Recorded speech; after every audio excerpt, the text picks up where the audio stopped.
So I'm just going to Yeah. quickly introduce you to the podcast listeners. This is my friend. Okay. Mark. This is my friend Mark Freezer, who is the Don.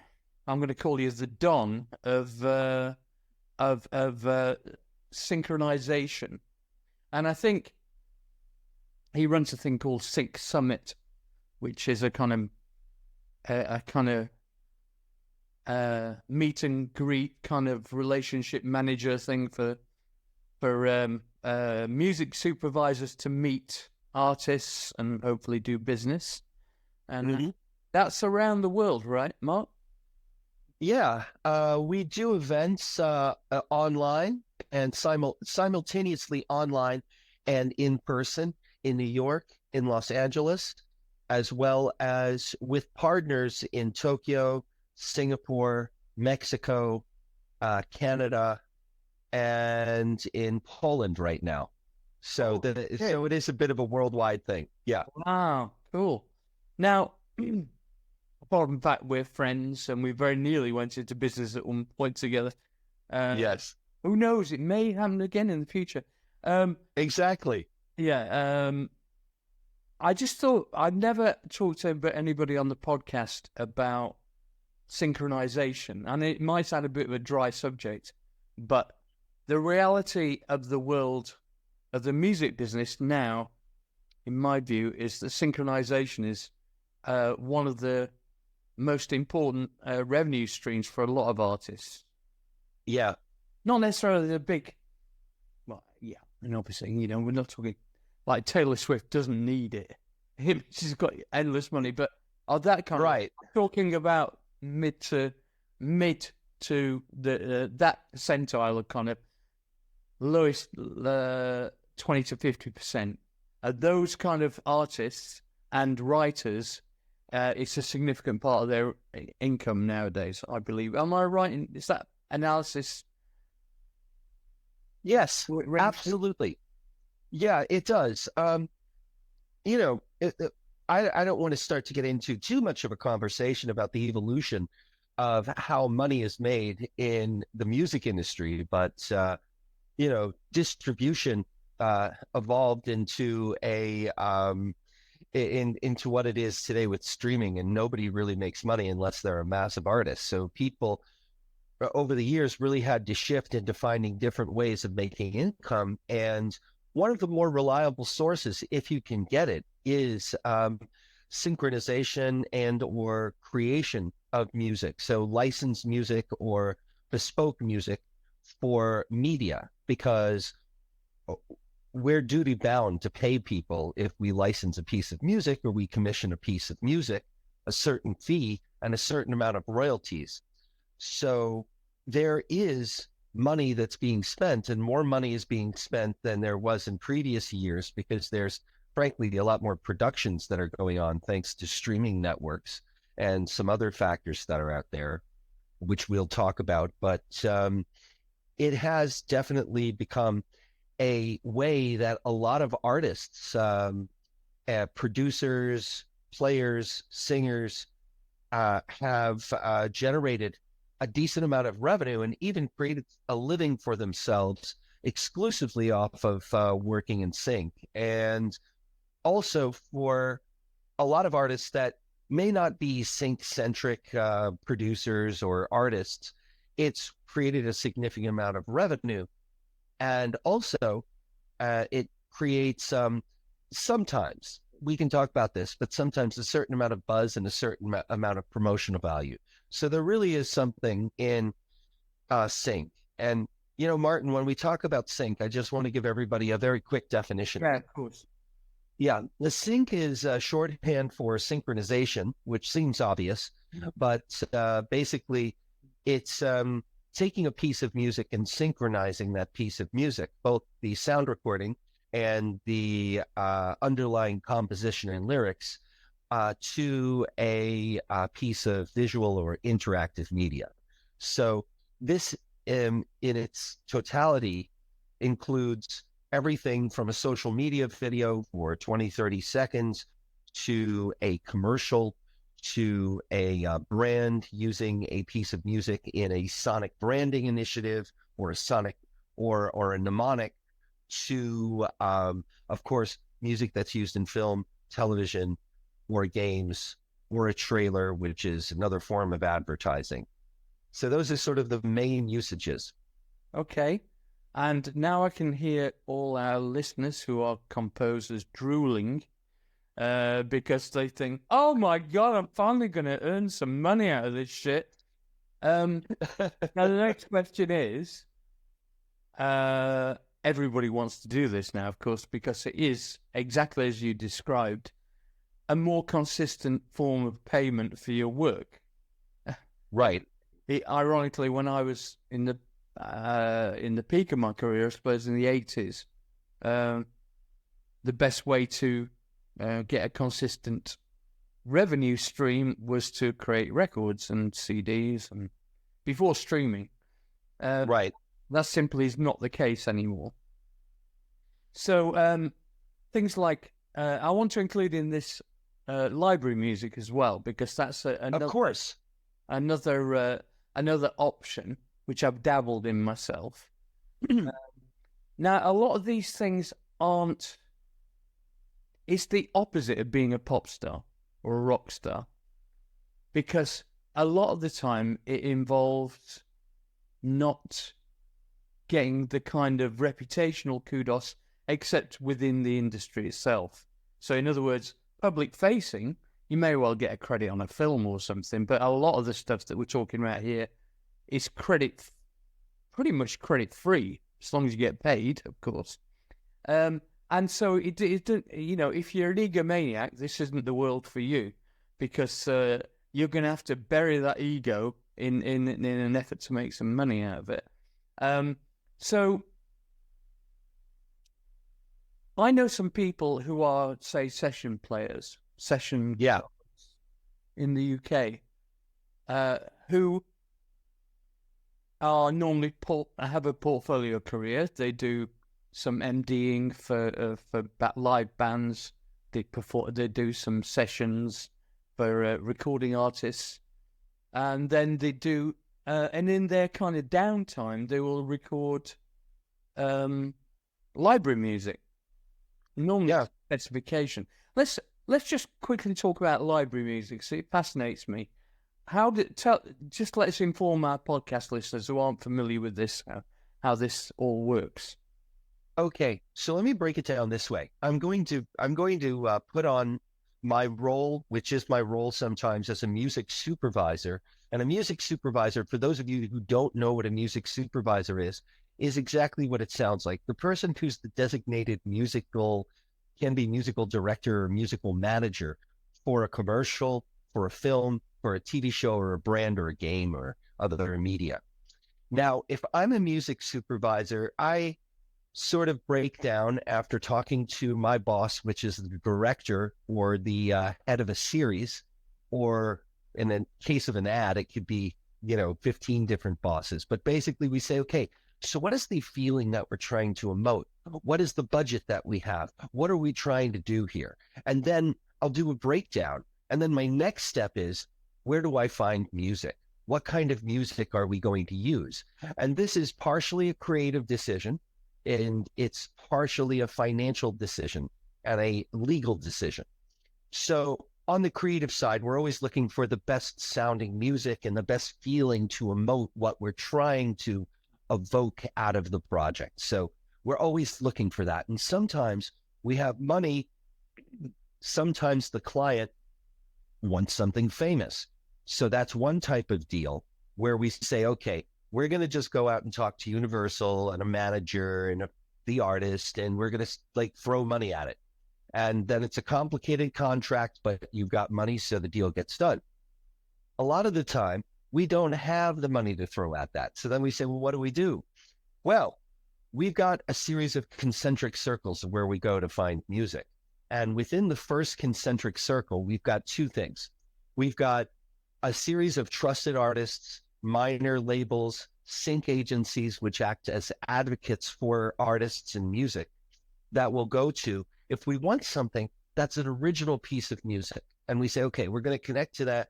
We're going to go to these people and we're going to say, hey, we'd like to get a piece of music. It should have maybe some classical elements to it, but also some hip hop elements. What do you have? And then they'll send that to us. So that's one type of music. Another type of music is going to go into the area of library music. And what is library music?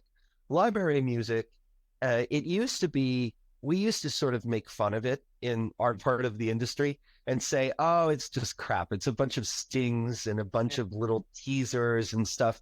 But it's gotten way better now because people have realized, who are actually really good musicians, I can do the sync stuff over here. But at the same time, I can go to these different companies, and they're enormous. Companies like BMG has a production music company. Sony has a production music company. There are independents like APM. Well, they're not totally independent, but APM Music, and really countless others that we can go to, who basically are creating different types of fully formed songs, 30-second stings, instrumentals of every type of genre under the sun. And if you're a musician and you want to make money in this industry, working for a production music house or working with them to create some stings or create some fully formed songs that are outside of what you do for your day-to-day music is a great way to make money, because they're always looking for more music that they can put in their catalog. They're not going to pay you a lot of money up front, and we'll talk about how the financials work in this industry. But in production music and library music, you're not going to make a lot of money up front, if any.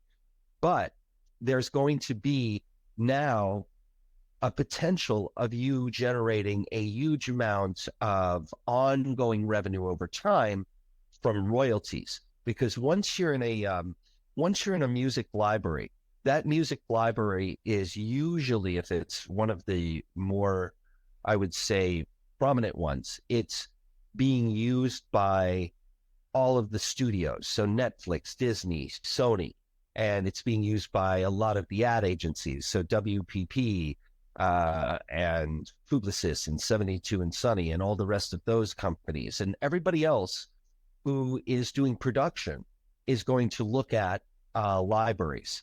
And libraries, if you want to work with them and make money, you can go ahead and say, you know what? I've got like 15 tracks that are just sort of sitting here in the studio. I'm not really doing anything with. I own them all. Why don't I just send them off to APM and see what happens? You can make some money with that. And that will be probably not a lot of money, some ancillary income. But if you really wanted to devote some time to this, and I have friends who do this, who are really successful because they spend probably, I wouldn't say they do it, some do it full time, but spend maybe 20 hours a week creating production music, bespoke production music for a few different companies. They end up making a good living just from doing production music. Right. So it's really up to you to say to yourself, like, what direction would I want to go to in this sync business? Because there are different ways of making money. And Martyn, that's the positive side. There's a lot, it sounds like, milk and honey, right? It just sounds like heaven, right? But there's a lot. Nightmare stories. Yeah, there's a lot of difficulties behind all of this. That's the potential. And, I can say to you, like, I'm sure you have stories like this too, but, when I think about the most money that has been generated from some of the stuff that I've worked on, we're talking 7 figures in pounds or dollars in a commercial or in a something that a brand does. That's possible, and I've had that happen. But the workaday reality is that's sort of like, I look at that and I say, okay, that does happen like maybe once a year where there's an opportunity like that.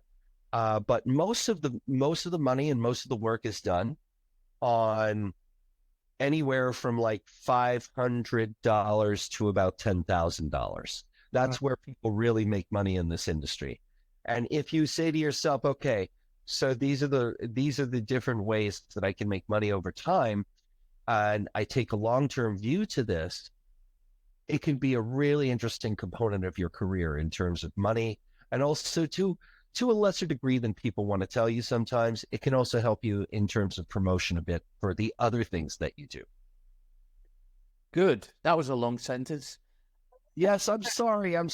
Oh, no, you're I'll try to keep it a bit brief. No, you're very good at this. Don't worry. It's normally me talking continuously for 5 minutes, so people just send me messages going, "Why don't you shut the fuck up, Martyn, and I'll let them speak?" So that's fine. Well, next time I'll shut the fuck up, Martyn. I'm sorry. But you know, I wanted to break it down. Yeah, I wanted to break it down. So here we go. No worries. So let's talk about the reality of how people find the music they want, because that's really something that we have talked about at length in the past. Yes. And so there are various elements to this, and just as I see it, correct me if I'm wrong, there are things like libraries, which are kind of legally pre-cleared music, correct? Exactly. Yes. So there's no additional cost to getting agreements in place and stuff. It's like, if you decide to use this, here's the royalty rate, blah, blah, blah. This is what you need to pay, blah. So that's library music. If there's a bespoke piece of music, when we were talking about going to business together, you said one of the major problems for synchronizable music is the process being slowed down by getting legal clearance for music. So somebody could ring you up with, they've had a disaster in the cutting room, the music doesn't work, their director doesn't like it, they need something quickly because the deadline is in 72 hours or something. What have you got? And so you really need, as a music supervisor, you need to be able to go to wherever you source your music from and go, I don't want any fuck-ups here. I don't want anybody saying, oh, they really want my music, or want double the money. We need to pre-arrange, presumably, how much a certain piece of music is going to be within the confines of what they're willing to pay. And I suppose that's part of your job, right? Is to pass between those two worlds. And presumably for being a supervisor, you charge a commission for that too. So that's your what do they call it in that film? Wetting your whistle or something. Yeah. You're wetting your whistle, you're vig, you know, I guess I'm from New York, so I'm gonna use yes, I'm gonna use big because I'm from New York and it's more of a New York mafia thing. Big. It's like your percentage, your take. Oh, big. You know, your kickback. But I like big. Is it an acronym? No? No, I don't know. You know, I'm gonna, while we're talking, I'm so fascinated now that you asked. I've never heard that before, so I like all the slang terms. Loan interest, or a bookmaker, or a bookmaker's fee. All right, okay. So you're VIG. That sounds about right. Yeah. And that, anyway, moving on from my curiosity and yours. Okay. No, I mean, etymology is very interesting. So so we're looking at, firstly, you said to me when we first started talking about all this stuff, that a lot of deals fall through because it's not possible to A, do it within the time available, B, to get the correct deal sorted in time, and that pre-cleared stuff is the way to go. And that would lean it towards library music, but also having a pre-clearing agreement, I suppose a generic one with certain artists would work as well. Does that ever happen? Yeah, there's a few things here, and I'll do my best to be brief. No. I'll wrap No problem. Okay, so I'll tell you. I mean, what the things that are most remember to breathe. I promise I will, at least once every 2 minutes. So the most important things for us and this is something everybody should take with them from this interview. The most important things for us when we're music supervisors or sync agents, the people who are on the buy side, ultimately, the first thing that's important to us is that whatever we get is great music. Okay, I know that sounds like such a crappy thing to say, and it's very subjective. But when I say great music, I mean quality music. We all know what good quality music is, regardless of genre. It could be like something that sounds like Conway Twitty. It could be something that sounds like Heaven 17, or it could be something that sounds like, K-pop. I don't care. It just needs to sound like somebody actually put some attention and love into it. That's the first thing. And the second thing is, from a creative point of view, make sure that everything that you send out to somebody like me or anybody else that's in this industry is properly mixed and mastered. I know that sounds so trite to a lot of people that are watching this, but I need to say it because we'll end up getting music from people that's not fully formed. And if it's not fully formed creatively, even if it has a nice sound to it, we don't have generally, unless we're doing a bespoke project, the time to work with you. We're working on tight deadlines. And if the music isn't done and dusted, we can't do anything with you. And we're going to go to the next person. So that's one thing. The second thing is, because we live in a digital world today, number one, and number two, we need to have the certain types of information. It's that you need to have, whether you do it or somebody does it for you, good metadata. We need to know who owns what the music sounds like, what the song is, what genre it is, some basic information. So because if we don't have... Yeah, what descriptors... Exactly. Important, so people can find it easily if they're doing a search. Exactly. And, since so much search is, as everybody knows, powered by AI, telling the AI what something sounds like and who owns what allows it to make causal connections with other things that people are looking for, and to bring your music up as a search result more often when people are looking for music. So that's the second thing. And the third thing is legalities.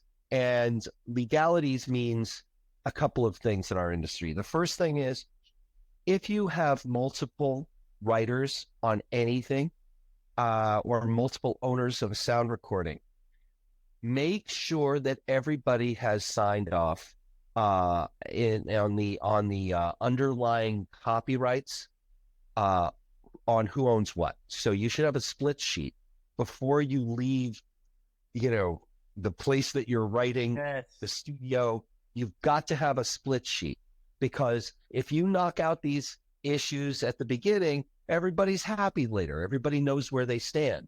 If you don't have a split sheet, and there was somebody in the studio who created, let's say 2/3 of a melody, and the melody is now licensed for a commercial, and the commercial is a commercial that's paying out an aggregate, let's say 700,000 pounds. Now that person is going to see this commercial because it's 700,000 pounds. That happens fairly often, but when it happens, that's a big payday, and everybody's going to notice very quickly. And if that person wasn't included in the ownership, and you're the only owner, that person is going to bring a world of pain to you and to everybody that worked with you. So you don't want to be in a situation where somebody created the important part of melody in the studio, and you didn't include them in the initial deal or have them sign off that they only got like 5% or 10%, or if they got 50%, it doesn't matter. Also, it doesn't reflect you as a music supervisor, because they don't want you to be recommending stuff that where there's a world of pain involved. And that's on me. And that was the next point, Martyn, exactly, is that if we get something after you've told us that it's licensable and that it's clearable and that we can use it and we trust you, that is on us. Because if we don't vet it on our end and we sign the paperwork with you and you get paid a lot of money, and then all of a sudden, Marks and Spencer's is sued because there's this musician who's like, wait a second, that saxophone riff in the Christmas ad in the song that you used is mine, and I want money. and then the solicitor goes out to the brand, goes out to the agency, and goes out to you, and goes out, and then you, meaning the music supervisor, and then everybody's looking at you, and obviously the music supervisor isn't going to pay for this in terms of paying out the money, but the brand is going to have to ultimately, and maybe the agency, and they're going to look at you and they're going to say, what the fuck's wrong with you? Why didn't you do your fucking job? And then you're sitting there on your side, and you're, basically, excuse my language, holding a bag of shit in your hand going, but they told me it was okay. And you know what? That's going to be the last time probably that you work in advertising. So you need to vet, as a music supervisor, everything that you're doing. So we're risk-adverse people. And as a result, if you don't have these things nailed down to our satisfaction, we're not going to use your music. We're not going to license it. Nothing will happen. So that's why this is so important. It's not ultimately you that's going to have the problem. It's going to be the music supervisor and the people on what we call the buy side that are going to have the problem.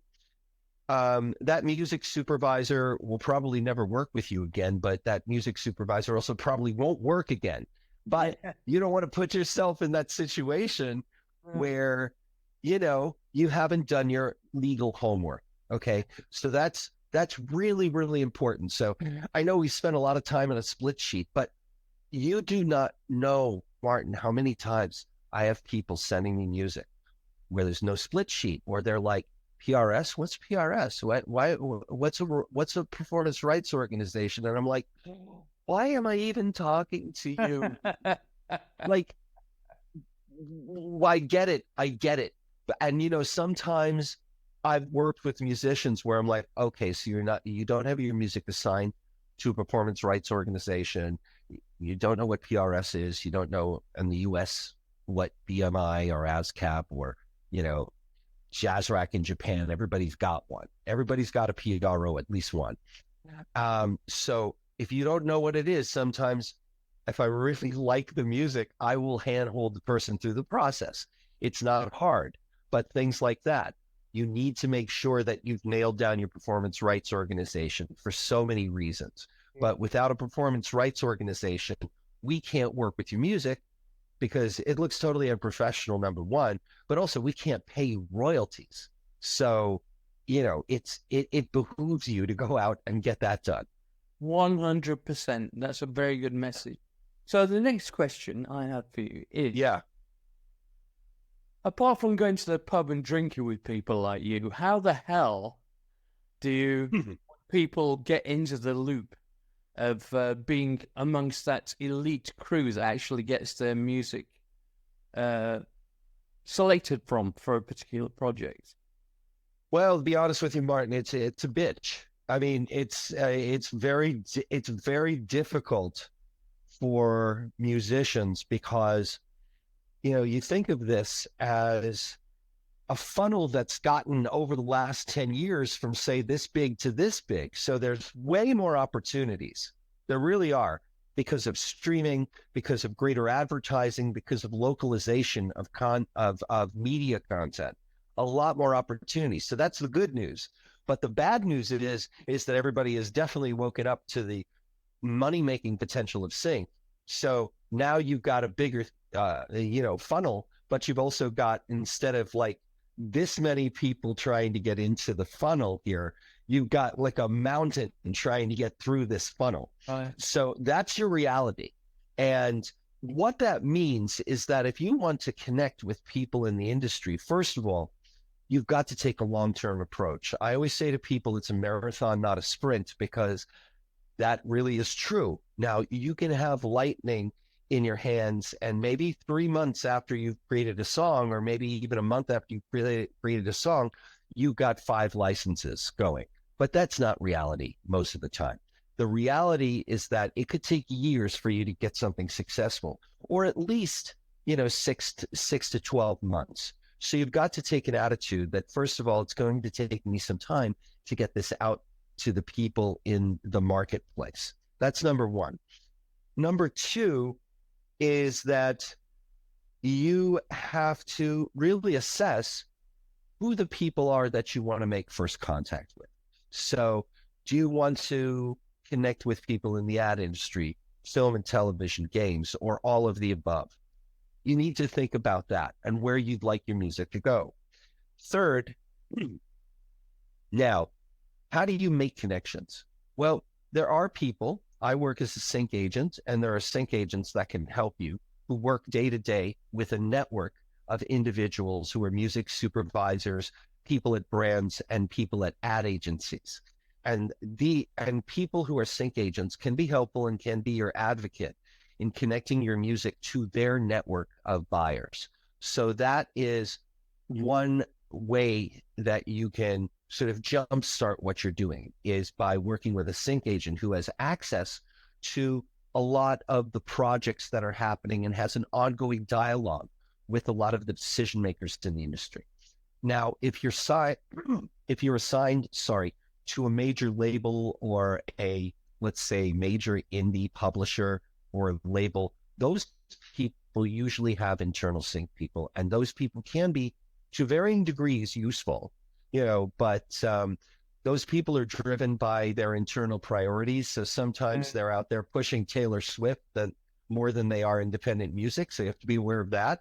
But they are there at the label and publisher level.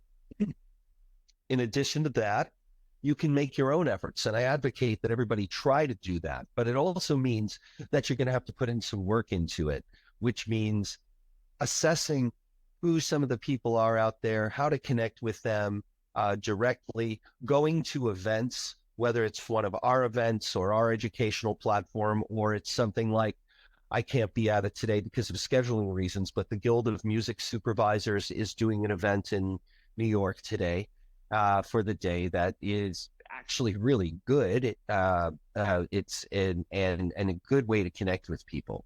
So direct connections with people, finding advocates like sync agents, connecting with music libraries, which you can find online very easily through a Google search and an hour or two of, just going down the rabbit hole a bit, and really understanding that, there's no magic bullet to this, because a lot of people, they say to themselves, oh, I'm going to do this all on my own. I'm going to go out there and I'm going to find this. And I'm like, no, that's not how it works, because the reality is there's, I'd say maybe 10 years ago, there were maybe 1,000 to 2,000 music supervisors. Now worldwide, there's probably 10 to 12,000. And beyond those people, then there's a lot of the people that I deal with day to day in the ad industry. And the ad industry, most things get done without music supervisors unless they're hired. So there's maybe like one or two music people that are at a major agency. There's some exceptions where they have a big team, but you have to go and say, if you want to work in the ad industry, who are the people that manage the brands that I want to work with? Who are the people that are at the agencies that work with those brands? And then you have to build relationships with those people. And that can be challenging and take a lot of time. So at the end of the day, you're not going to make a splash immediately with people. However, the good news is that once you've proven yourself a bit, you can get into, I like to say, you get into a groove with a company or a music supervisor or creative director. And then you can just be creating a combination of bespoke music and then licensing music to that company or that person forever. And I have relationships like that, where it's like, well, Mark saved me out of a jam 9 years ago. So he's always going to be one of the first people that I connect with. Yeah. So, these are some areas and some strategies that can really help you. But, to summarize this, if you want to connect to people in the industry, the best way is to take a long-term attitude, create great music, and then find sync agencies and advocates that can help you to connect with people, and then educate yourself and make your own connections by going to a few events. They can be local events, they can be global events, doesn't really matter. Just if you can meet some valid real people in the industry, you get an idea of what I mean, it's horrible to say what you're up against, but it is. It's what you're up against. Because last thing I'll say about this subject, because as you can see, I can go on about it, Martyn, but that's what you're here for, man. Good. So what I'll say is that the reality of this is that we work in, and I created a really nice PowerPoint page a few years ago about this. We work in concentric circles. Most deals that happen in this industry, you'll never see. There will never be a brief. I get people who all the time are like, hey, can you share a brief? Hey, do you have any briefs? It's like asking for crack on the streets in the 80s here in New York. It's like, yo, man, got any rocks? That's what I feel like when people are like, hey, do you have a brief? Do you have a brief you could send me? It's just like, by the time a brief gets out, it's at the point where most of the time, this is the reality. Not always, but most of the time, the reality is I have my first group of people in the first concentric circle, which are people I trust, people that are at major labels, people that I have been referred to, people who I know can get a deal done, who do all the basics for me, who I've done business with before, or my friends have done business with before. And those are the people that get like 70 to 80% of the work. Yeah. That you never see the work that most of us end up doing in this industry because it all goes to those people. The second set is when we say, all right, well, nobody seems to have this Bulgarian throat singing hip hop that I'm looking for. So maybe I'm going to expand a little bit. So then what I do is I go to my friends in the industry and I say, look, I'm looking for Bulgarian choral throat singing hip hop. What do you got? Well, I don't know, but I did meet this guy at a conference in Sofia a few years ago. Let me give you his contact. And then you go down that rabbit hole. So that's another percentage of deals that happen. And then let's say none of this works out. That's when you throw your hands in the air and you just say, fuck it. I'm going to send out a brief out to everybody who I've ever met and I'll put it out on a Facebook group. Like I'll put it on, Mark Freezer's Sync Summit Facebook group, and who knows what the fuck will come back, but maybe I'll be able to clear something. And the reality is that is usually when the briefs go out, because most of what happens is like somebody like me will have a friend that knows that I have this music. Like I just had a brief come in a couple days ago for a commercial. And they're like, hey, we need this kind of K-pop or J-pop for this commercial. Oh, yeah. Mark Freezer has a lot of that stuff. Why don't I talk to him? And they know because, I have had some success with the music I've worked with. I've won a Clio. I've had some prominent commercials. For people who don't know, what's a Clio? A Clio is the advertising industry's equivalent of a Emmy or a Grammy. So basically, I'll show you. This, You've just been waiting for this moment. Yeah, exactly. So this is actually a Clio.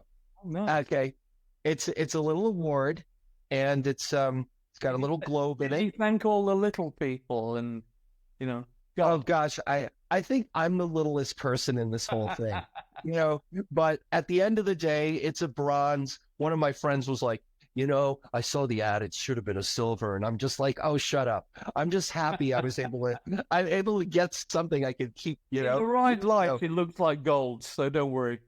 Yeah, exactly. But, full disclosure, it's bronze. But at the end of the day, you can have those sorts of things happen.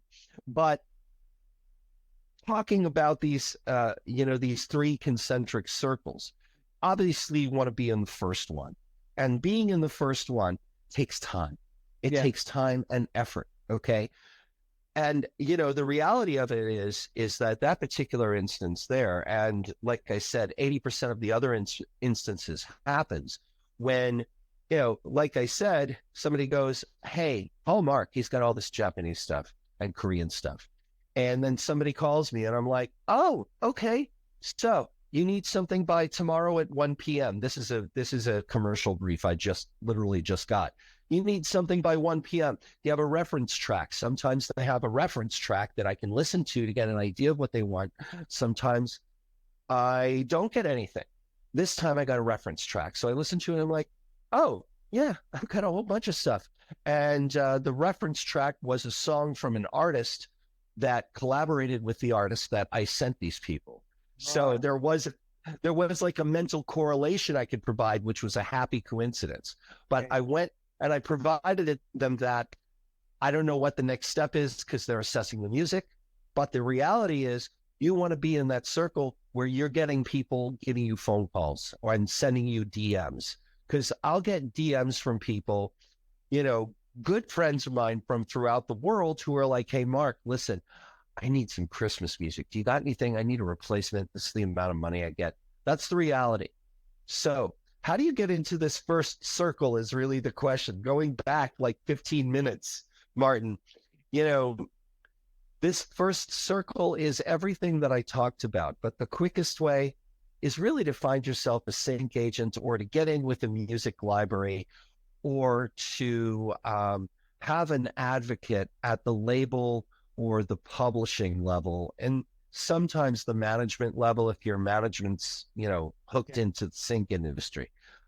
Now, last point, if you want to do this all on your own, you don't need to, okay? You should do it on your own and you should find advocates. But if you want to do it on your own, you can. I have friends who have been success stories who went absolutely I got to know them. There's one person I'm thinking of. She's awesome. I haven't talked to her in a while, named Tamara Bubble here in the US. And Tamara, she was originally a CPA and a musician, a certified public accountant.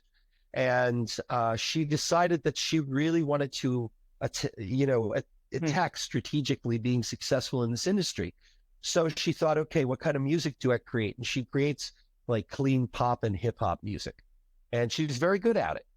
So what she started doing is creating marketing packages and sending them to everybody that she met, me, music supervisors, and she would go to every event for about 2 years. Right. But she also had the musical skills to back it up. So she had something that was decent, but she took about 3 years of just going out and meeting people and connecting with people and really getting to know them so that they would say, you know what, Tamara, I listened to your stuff for a while, take a chance. Here's something I'm looking for right now.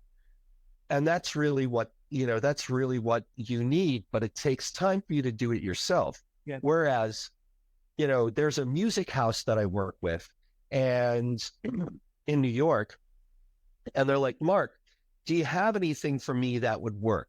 And I'm like, okay, well, the difference with this music house, it's a bespoke music house. The difference with them is that they've created a lot of music for Unilever, so they can say, yes, I've worked in the ad industry. So I'm like, okay, guys, you want something right away?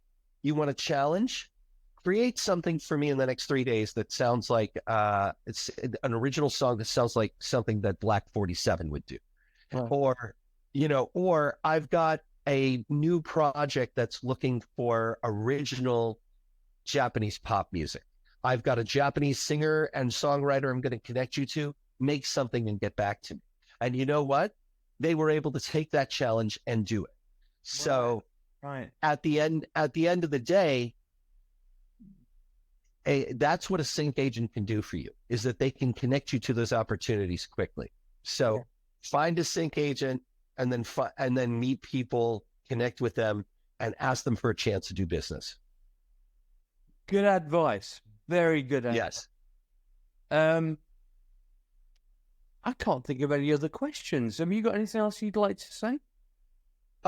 Let's see. I mean, there's so many different things that we can speak about in this industry, but the one thing I'll say to you as musicians is just, as we say here in the US, keep your head up or keep a positive mental attitude in the midst of all of this, because this is a hard business. This is what we do is we objectify the subjective. We take music and we objectify it because we're looking for music, not because it's great. That's part of it. And I've said that it has to be good, but we're looking for music that will create or evoke the emotion that we need within the context of another form of media.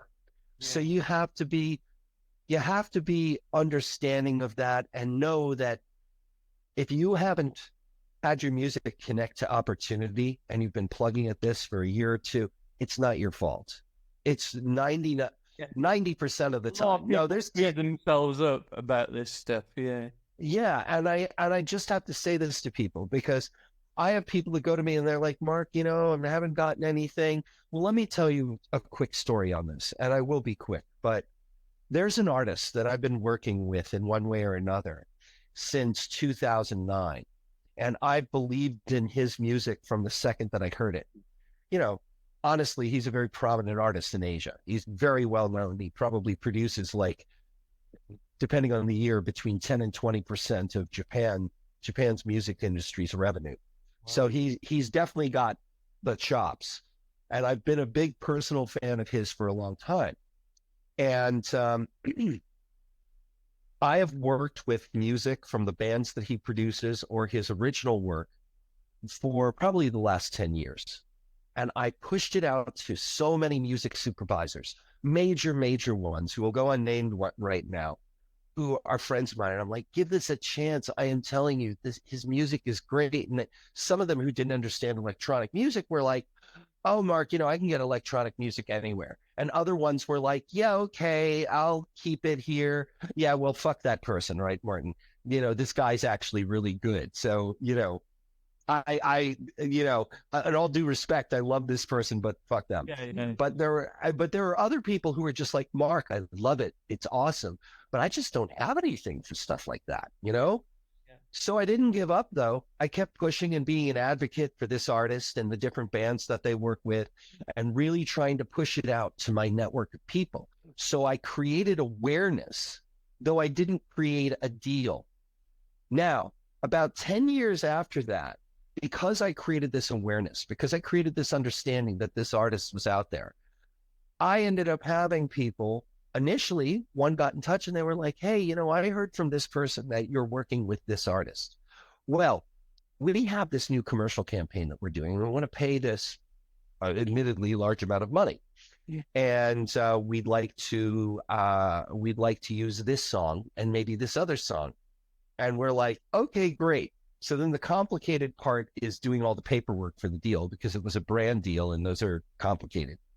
And everybody was happy at the end of the day. But it took over 10 years for us to get the first thing past the post. Wow. And that is the kind of patience you have to have in this industry.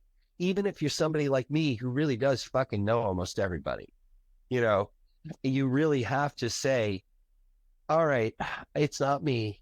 It's the situation. It's not the music supervisor. It's the situation. We'll work through this. Right. Wow. That's a good lesson. This is so good, Mark. Honestly, I think this will be, we talked about my son Gabriel. He's trying to get into this world, and absolutely. We talked about, well, I wouldn't be averse to huge amounts of money turning up in a wheelbarrow on my front doorstep either.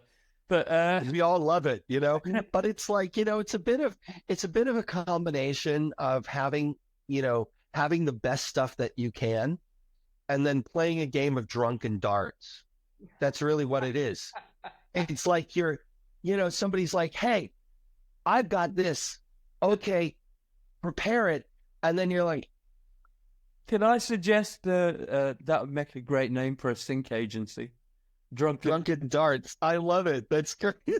There you go. If we've done nothing else, we've brainstormed a name for a sync agency. Yeah. Well, it's a beginning. I love it.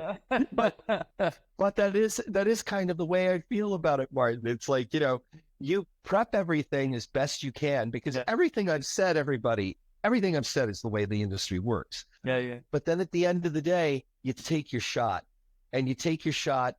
Maybe you're sober, but the dart is drunk. So it is a drunken dart. So you do your best to hit the bullseye, and then, or maybe what's happening is that the dartboard is moving around the wall. Yeah. That's probably more like it. Yeah, that's like one of those game shows where you got a rotating thing and you got to hit. Yeah, exactly. Okay, this is good. I was going to put this up as part of Electronically Yours, where I release it on audio. Of course. At some point in the future, release it on video. But I think I've just had a thought. I'm going to put this directly out for the first time ever on video, because I think it's such an important thing for the general public to hear what you have to say, particularly, obviously, our audience.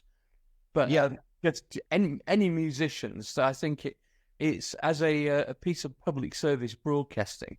I think that would be good. So absolutely. I'm going to happy. I'm going to put it on YouTube next week. Good, excellent, and I think that'll be great. And you know what else I can do is I can give you some links or documentation that people can use if they want to do more. Yeah, and it's not me doing calls to action for things, though. Certainly it'll be interpolated in that.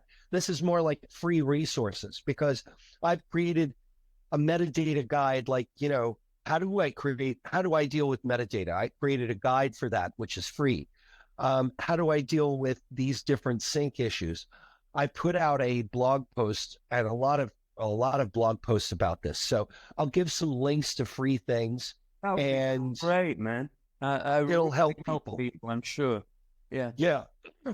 You're the man. You're the man. Well, thank you. Now you're the man, No, but at the end of the day, I want to do two things, right? I mean, I want Sync Summit to make money always, but on the other hand, I have a bigger mission, which is like, I don't want to get shit with bad metadata. I don't want people to send me stuff I can't use because they didn't do the right thing in terms of their legalities on a split sheet. Yeah. So really good, man. Yeah. Yeah. This will be fun.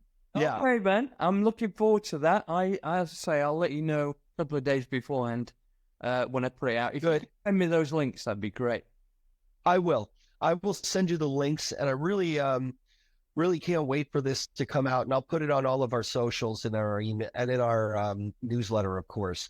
Yeah. And beyond that, hopefully I will see you sometime in, I would say, between January and April. I'll get myself out to the UK. I don't foresee myself getting out to Europe until the new year, but we're playing. Hem17 are playing in Germany in January. So if you were around then, you'd be more than welcome to be our guest. Where in Germany? All over. Oh, wow. Very cool. Well, an excuse to get to Germany and Poland. That sounds way too World War II-ish, but an excuse for me to get to Germany and Poland. There too.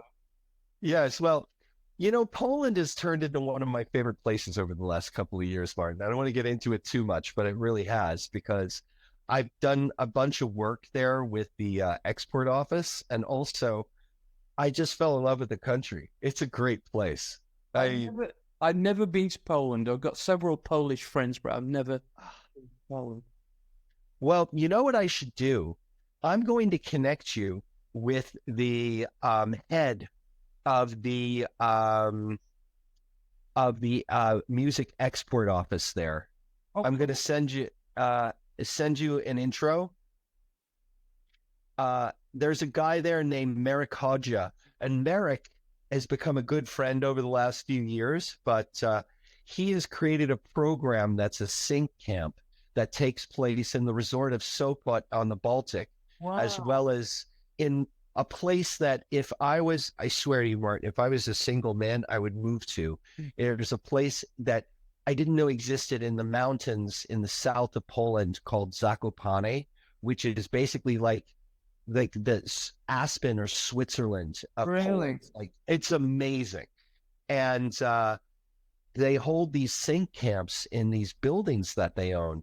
And they're intense, like 1 week workshops with a bunch of really good musicians. And you go in and you give them live briefs and go over them. So we've done stuff like that.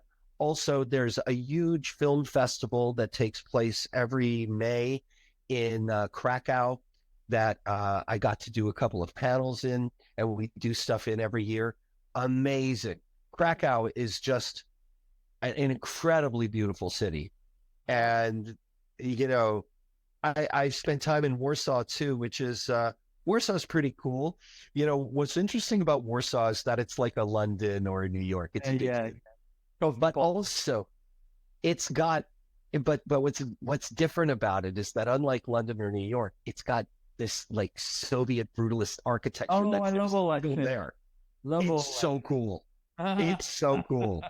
Like, that was one of the things when I was walking around there. It's like I'm walking around with a director, a film director, a music supervisor that are local, and we're going to a Greek restaurant, and I'm like, you know, we're in the city center, and I'm like, look at that building. It is so cool. And they're like, those, you know, of course, in their perspective, they're like, those buildings are ugly, Mark. Yeah, I'm like, no, you don't understand. And they're like, oh, well, actually, Mark, you know what's good about those places is that they're still affordable, even though they're in the city center, because the building has small apartments. So a lot of people want to still live in those buildings.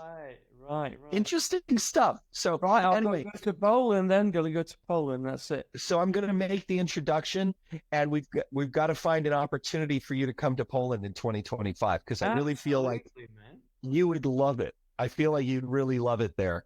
And the people are, you know, they are really, I mean, they're just great. They're just great. I love Poland. So enough about Mart's love of Poland. Poland is close to Germany.